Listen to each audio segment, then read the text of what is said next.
제가 예전에 뷔페에 갔을 때 실제로 겪었던 일입니다. 여러분들도 혹시 뷔페 좋아하시나요? 저는 아주 좋아합니다. 왜냐하면 뷔페에 가면 음식들이 참 많이 있고 또 원하는 음식을 제가 골라서 먹을 수가 있기 때문입니다. 제가 그날 뷔페에 갔을 때는 그날따라 사람들이 참 많이 있었습니다. 많은 사람들이 음식을 먹기 위해서는 줄을 서서 음식을 받아야만 했습니다.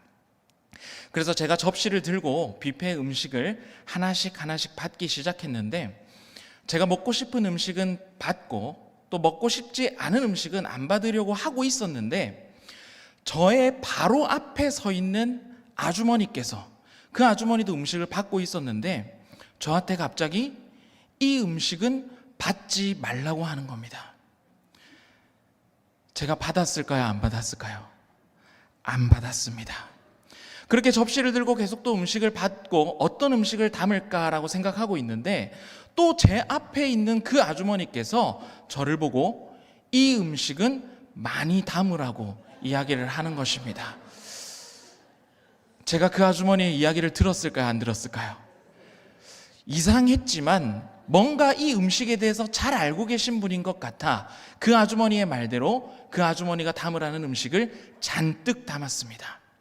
나중에 접시가 다 채워지고 나서 보니까 이 접시에는 제가 원하는 대로 담겨진 음식은 전혀 없었고, 제 앞에 그 아주머니가 시키는 대로만 음식이 담겨져 있는 것입니다.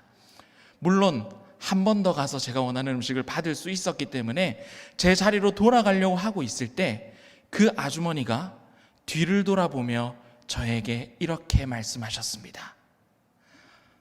아, 내 아들이 아니네? 이렇게 말씀하시면서 그 아주머니께서 죄송하다고, 미안하다고 저에게 이야기를 하셨습니다. 그 아주머니는 뒤에 있는 제가 그 아주머니의 아들인 줄 알고 이 음식을 이렇게 받아라 저렇게 받아라 저에게 시켰던 것입니다. 여러분, 아무에게나 아들이라고 부를까요? 부르지 않을까요? 부르지 않습니다. 여러분, 아무나 다른 사람에게 너는 내 아들이라고 부르지 않습니다. 그런데 오늘 여러분 본문 말씀을 보시기 바랍니다. 오늘 본문 말씀 1절과 2절 말씀 우리 다시 한번 같이 읽어보도록 하겠습니다. 다 같이 시작. 하나님의 뜻으로 말미암아 그리스도 예수 안에 있는 생명의 약속대로 그리스도 예수의 사도된 바울은 사랑하는 아들 디모데에게 편지하노니, 하나님 아버지와 그리스도 예수 우리 주께로부터 은혜와 긍휼과 평강이 내게 있을지어다. 아멘. 오늘 우리가 함께 읽었던 디모데 후서 말씀은 바울이 디모데에게 쓴 편지로 목회서신이라고도 불립니다. 바울이 디모데에게 목회적인 조언과 권면을 하기 위해 쓴 편지인 것입니다. 그런데 바울이 디모데를 부를 때 그냥 나의 동역자 디모데라고 부를 수도 있는데, 그렇게 부르지 않고 오늘 우리가 읽었던 말씀을 보면 사랑하는 아들 디모데라고 부르는 것을 볼 수가 있습니다. 디모데 후서뿐만이 아닙니다. 고린도전서 4장 17절 말씀에 보면 전반절 말씀을 제가 읽어보도록 하겠습니다. 이로 말미암아 내가 주 안에서 내 사랑하고 신실한 아들 디모데를 너희에게 보내었으니. 고린도전서 말씀에서도 보면 바울은 디모데를 고린도 교회에 보내면서 그 고린도 교회에 디모데를 소개하고 있는데, 그냥 디모데를 나의 동역자라고 소개할 수도 있음에도 불구하고 그렇게 소개하는 것이 아니라 내 사랑하는 뭐라고요? 아들, 내 사랑하는 아들, 신실한 아들이라고 디모데를 소개하고 있는 것을 볼 수가 있습니다. 그런데 여러분, 오해하시면 안 됩니다.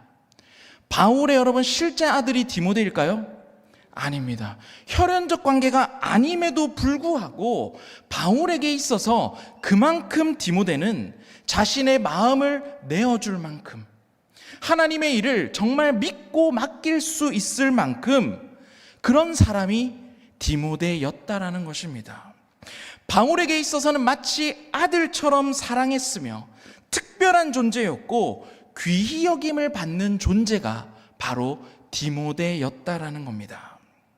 여러분, 누군가에게 이렇게 마치 아들처럼 특별하고 귀히 여김을 받는 존재가 된다는 것은 아마도 엄청나게 복된 일일 것입니다. 그런데 여러분, 여기서 우리는 질문이 생겨야 됩니다.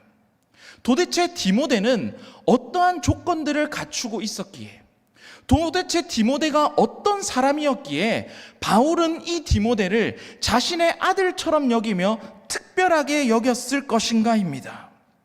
도대체 바울에게 있어서 디모데가 어떤 특별한 조건을 갖추고 있었기에 바울은 이렇게 사랑하는 아들이라고 부르고 또 사랑하는 아들이라고 소개할 수 있었을까? 저는 디모데에 대한 말씀을 찾아보기 시작했습니다. 그리고 몇 가지를 여러분들과 함께 나누고자 합니다. 먼저 디모데전서 4장 12절 말씀인데요, 우리 4장 12절 말씀 우리 같이 한번 읽어보도록 하겠습니다. 다 같이 시작. 누구든지 내 연소함을 업신여기지 못하게 하고 오직 말과 행실과 사랑과 믿음과 정절에 있어서 믿는 자에게 본이 되어. 아멘. 디모데전서 말씀에 보면 제가 빨간색으로 표시해놨는데, 누구든지 내 연소함을 업신여기지 못하게 하고, 디모데전서에서는 디모데의 연소함, 즉 나이 어림에 대해서 기록하고 있습니다. 여러분, 디모데는 목회를 하기에 비교적 어린 나이였음을 우리는 알 수가 있습니다. 당시 기독교 공동체 안에서는요, 젊다는 이유만으로 가볍게 여겨지거나 경험이 없다고 판단되어져서 업신여김을 당하는 분위기가 있었던 것 같습니다. 바울이 업신여기지 못하게 하라고 권면한 것을 보면 디모데 역시 이러한 평가와 시선 앞에 서 있었던 사람이라는 것을 알 수가 있습니다. 다른 사람들이 보기에는 조금 어리고 미숙한 것처럼 보였던 사람이 디모데였다라는 것을 우리는 알 수가 있습니다. 또 디모데에 대한 말씀을 한 구절 더 찾아볼 텐데요, 디모데전서 5장 23절 말씀입니다. 우리 이 말씀도 같이 한번 읽겠습니다. 시작. 이제부터는 물만 마시지 말고 내 위장과 자주 나는 병을 위하여는 포도주를 조금씩 쓰라. 아멘. 이 말씀도 디모데에게 쓴 편지입니다. 이 말씀을 보면 디모데는요, 여러분, 위장과 관련된 문제가 있었음을 알 수가 있습니다. 아마도 디모데는 장이 약해서 자주 소화불량에 걸렸던 것으로 보입니다. 그리고 또 무엇인지 정확히 알 수는 없지만 자주 나는 병이라고 기록하고 있는데요, 이 자주 나는 병 원어를 보면 복수형으로 쓰이고 있습니다. 그러니까 디모데는 잔병치레가 많았던 사람이라는 것을 우리는 또 알 수가 있는 것입니다. 어떤 병인지는 잘 모르겠지만 체력이 비교적 약하고 자주 몸이 아프는 만성적인 건강의 문제로 고생을 하였다는 것을 우리는 또 발견할 수가 있는 것입니다. 디모데는요, 여러분, 육체적으로 강인한 사람이라기보다는 체질적으로 조금은 약하고 또 종종 아팠던 사람이라는 것입니다. 또 고린도전서 16장 10절 말씀에는 이렇게 기록하고 있습니다. 이 말씀은 제가 읽겠습니다.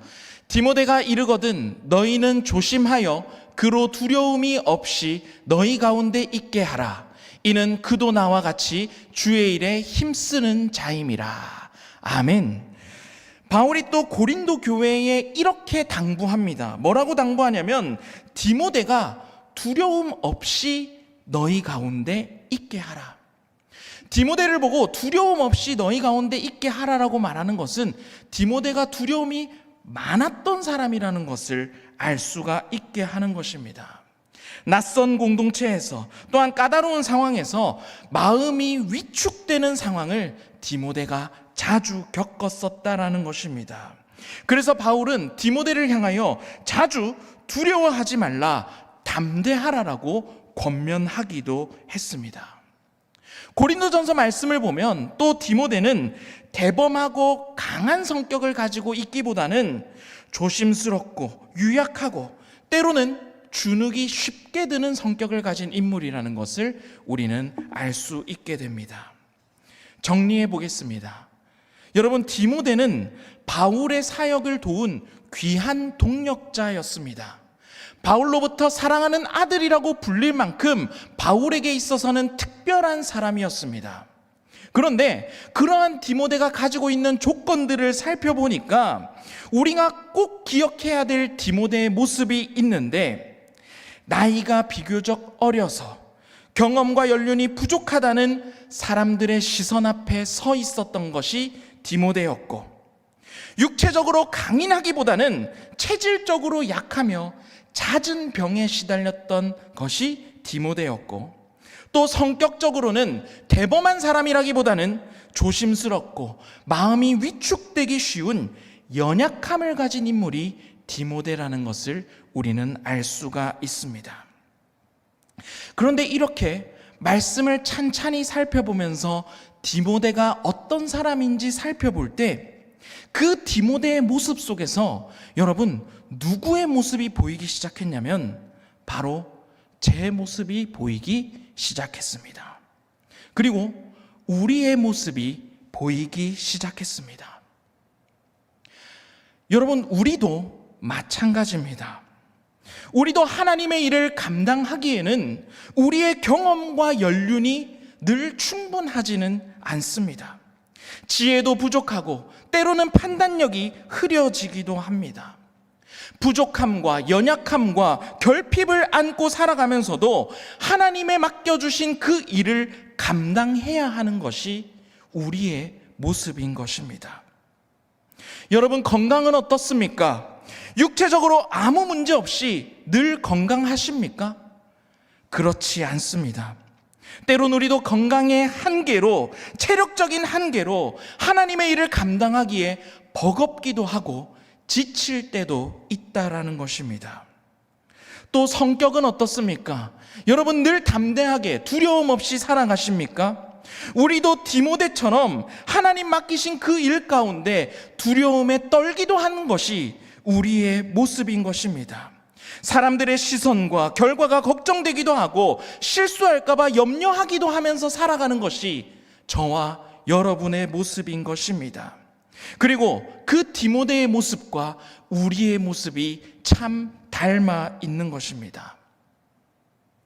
여러분, 이렇게 제가 앞에 서서 설교를 하는데 여러분, 제가 두려움 없이 설교할까요? 담대하게 설교할까요? 저도요, 여러분, 이 앞에 서면요 많이 떨립니다. 제가 여러분 스마트워치를 이렇게 차고 있는데요, 이 스마트워치가 가지고 있는 기능 중에 하나가 심박수를 재는 기능이 있습니다. 그런데 여러분, 제가 조금 전에 이 설교하러 올라오기 전에 샬롬 찬양대가 찬양하고 있을 때 저의 심박수를 확인해 보니까요, 이 워치에서 경고가 울리면서 심박수가 비정상적으로 지금 올라가 있다고 여러분 경고하는 것을 발견할 수가 있었습니다. 저도 여러분, 이 앞에 서서 말씀을 전하는 것 두렵고 떨린 마음으로 사역을 감당하고 있습니다. 그런데 여러분, 꼭 기억하시기 바랍니다. 하나님께서는 부족함과 연약함을 가지고 있었던 그 디모데를 들어 하나님의 일을 위하여 사용하셨습니다. 미숙하다고, 약하다고, 두려움이 있다고 해서 사용하지 않으시는 것이 아니라 미숙하고 두려움이 있고 약한 사람이라 할지라도 하나님께서는 그 연약한 사람을 붙들어 주시고 하나님의 일을 감당하게 하시며 끝까지 세워가신다는 사실을 우리는 기억할 수 있어야겠습니다. 하나님께서는 디모데를 그렇게 세워주시며 하나님의 귀한 일에 동참시켜 주셨습니다. 그리고 이 이야기는 디모데뿐만이 아니라 오늘날을 살아가는 우리에게 있어서도 마찬가지입니다. 우리는 자격이 있어서, 능력이 있어서, 힘이 있어서 하나님께서 하나님의 일을 우리에게 맡기신 것이 아닙니다. 아무런 자격 없는 우리를 하나님께서 붙들어 주시고 하나님께서 세워주시며 하나님의 일을 우리에게 맡겨주셨기 때문에 우리가 하나님의 일을 감당하며 믿음의 여정을 걸어갈 수가 있는 것입니다. 우리는 하나님으로부터 하나님의 아들, 하나님의 딸이라고 불릴 만한 자격과 조건을 전혀 가지고 있지 않습니다. 하지만 하나님께서는 전혀 그런 자격을 없는 우리를 하나님의 자녀 삼아 주시고 사랑하는 아들, 사랑하는 딸이라 우리를 불러주시며 우리의 삶을 책임져 주시며 이끌어 주시는 분이 우리 하나님이시라는 사실입니다. 하나님은 우리의 연약함과 부족함에도 불구하고 우리를 결코 포기하지 않으시며 계속해서 우리를 세워가시며 하나님의 일에 사용하기 원하신다는 사실을 여러분 절대로 잊지 마시기 바랍니다. 오늘 본문 말씀인 디모데후서 1장 2절 말씀, 우리 다시 한 번 더 이 말씀을 읽어보도록 하겠습니다. 다 같이 시작. 사랑하는 아들 디모데에게 편지하노니 하나님 아버지와 그리스도 예수 우리 주께로부터 은혜와 긍휼과 평강이 내게 있을지어다. 아멘. 여러분, 디모데가 어떤 사람이었는지, 우리가 디모데가 어떤 사람인지 알고 그 배경을 알고 오늘 말씀을 다시 읽어보니 우리는 바울이 디모데에게 쓴 편지 속에서 특별한 비밀을 발견할 수가 있게 됩니다. 바울이 디모데에게 하고 있는 이 인사는요, 여러분, 단순한 관용구가 아닙니다. 바울은 디모데에게 목회적인 조언을 하는 편지를 쓰면서 너 앞으로 목회 잘해야 돼, 이러한 것들을 갖춰야 돼, 이러한 말로 시작하지 않습니다. 인간적인 조건들을 요구하며 시작하는 것이 아니라, 다시 한 번 더 말씀 한번 보여주시죠. 디모데후서 1장 2절 말씀을 보면 바울은 하나님 아버지와 그리스도 예수 우리 주께로부터 은혜와 긍휼과 평강이 내게 있을지어다. 은혜와 긍휼과 평강을 선포하는 것을 알 수가 있습니다. 중요한 것은 내가 얼마나 강하냐 약하냐가 아니라, 중요한 것은 내가 얼마나 많은 능력과 조건들을 갖추고 있느냐가 아니라 하나님으로부터, 우리 주 예수 그리스도로부터 오는 은혜와 긍휼과 평강을 힘입어 살아가느냐가 우리의 삶에 그 무엇보다 중요하다는 사실입니다. 내가 가지고 있는 조건들과 내가 가지고 있는 힘과 능력으로 하나님께서 우리에게 맡겨주신 일을 하는 것이 아니라 하나님으로부터 오는 은혜와 하나님으로부터 오는 긍휼과 하나님으로부터 오는 평강에 힘입어야만이 우리는 하나님께서 맡겨주신 일들을 감당할 수가 있다라는 것입니다. 우리의 부족함과 연약함에도 불구하고 하나님께서 우리를 세워주시는 그 능력이 없이는 우리는 하나님의 일을 감당할 수가 없다는 사실입니다. 하나님과 우리 주 예수 그리스도로부터 오는 은혜와 긍휼과 평강이 여러분 가운데 있기를 주님의 이름으로 축복합니다. 이 선포가 여러분을 2026년 올 한 해 사명의 자리에서 흔들리지 않고 계속해서 나아갈 수 있도록 여러분들을 붙들어 주시는 가장 큰 힘과 능력이 될 것입니다. 내 힘으로 감당하는 것이 아니라 하나님으로부터 오는 은혜와 긍휼과 평강을 우리는 구하며 살아가야 하는 것입니다. 그리고 하나님으로부터 부어지는 그 은혜와 긍휼과 평강은 우리의 삶의 그 어떠한 문제를 이기고도 남을 정도로 우리에게 승리를 주는 하나님의 능력임을 여러분 믿으시기 바랍니다. 세상적인 조건들을 구하는 것이 아니라 내 힘과 내 능력으로 살아가는 것이 아니라 하나님으로부터 오는 은혜와 긍휼과 평강을 날마다 구하는 가운데 그 힘에 힘입어 올 한 해도 하나님 맡겨주신 사명의 자리, 믿음의 여정을 끝까지 걸어가는 신일의 모든 성도들 되시기를 주님의 이름으로 축복합니다. 마지막입니다. 또 중요한 것이 있습니다. 여러분이 속한 공동체 안에서, 여러분들이 처한 삶의 자리에서 함께 믿음의 여정을 걸어가는 분들께, 또 함께 동역하는 분들께 이렇게 말씀으로 선포하시기 바랍니다. 연약함을 가지고 있었던 디모데에게 사랑하는 아들이라 불러주며 하나님으로부터 오는 은혜와 긍휼과 평강을 빌어주었던 바울처럼 우리도 함께 믿음의 여정을 걸어가는 사람들에게, 가족들에게, 자녀들에게, 우리의 동역자들에게 하나님으로부터 오는 은혜와 긍휼과 평강이 내게 있기를 원한다고 기도하시기 바랍니다. 여러분도 바울이 되어서 여러분 주변에 있는 디모데를 세워주며 격려하며 나아가야 하는 것입니다. 듣는 것만으로 그치면 안 되겠죠? 한번 연습해 보도록 하겠습니다. 2가지 인사말을 준비했는데요. 하나님의 은혜와 긍휼과 평강이 내게 있을지어다 라고 하셔도 되고, 혹시나 옆에 있는 분에게 내게 있을지어다 라고 말하기에 좀 부담스러우신 분들은 당신에게 있기를 바랍니다 라고 우리 한번 좌우 앞뒤를 바라보며 우리 위에 보이는 인사말로 우리 축복하도록 하겠습니다. 하나님의 은혜와 긍휼과 평강이 당신에게 있기를 바랍니다. 아멘. 이렇게 세워나가야 하는 것입니다. 말씀 마무리하도록 하겠습니다. 하나님께서 주시는 은혜가 연약함 속에서도 여러분이 사명을 넉넉히 감당할 수 있도록 인도하여 주실 것입니다. 하나님께서 주시는 긍휼이 낙심되고 넘어질 때마다 우리를 다시 일으켜 주실 것입니다. 하나님께서 주시는 평강이 두려움 속에서도 여러분의 마음과 생각을 지켜 주실 것입니다. 여러분의 삶 가운데 이 말씀을 늘 선포하며 함께 믿음의 여정을 걸어가는 자들에게 이 말씀을 선포하는 가운데 올 한 해 하나님께서 주시는 은혜와 긍휼과 평강으로 승리하며 살아가는 저와 여러분이 되시기를 주님의 이름으로 축복합니다. 이 시간 함께 기도하도록 하겠습니다.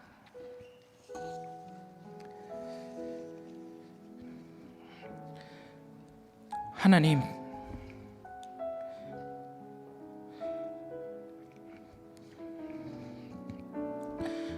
우리는 너무나 부족하고 연약합니다. 넘어지고 또 넘어집니다. 하지만 그런 우리를 포기하지 않으시고 내 사랑하는 아들, 내 사랑하는 딸이라 불러주시는 주님의 음성이 우리의 심령 가운데 울려 퍼지게 하여 주시옵소서. 내 힘으로 살아가겠다고 발부둥 쳤던 모습에서 하나님의 은혜와 긍휼과 평강을 구하며 살아가는 모습이 되기를 간절히 원합니다.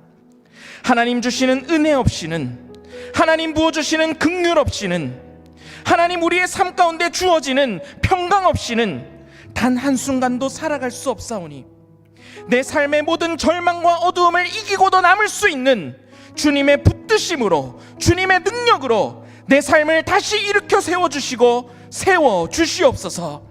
은혜와 긍휼과 평강을 선포하며 살아가는 자로 우리의 입술과 삶을 사용하여 주시옵소서. 우리 이 기도 제목을 가지고 우리 시간 함께 기도하도록 하겠습니다.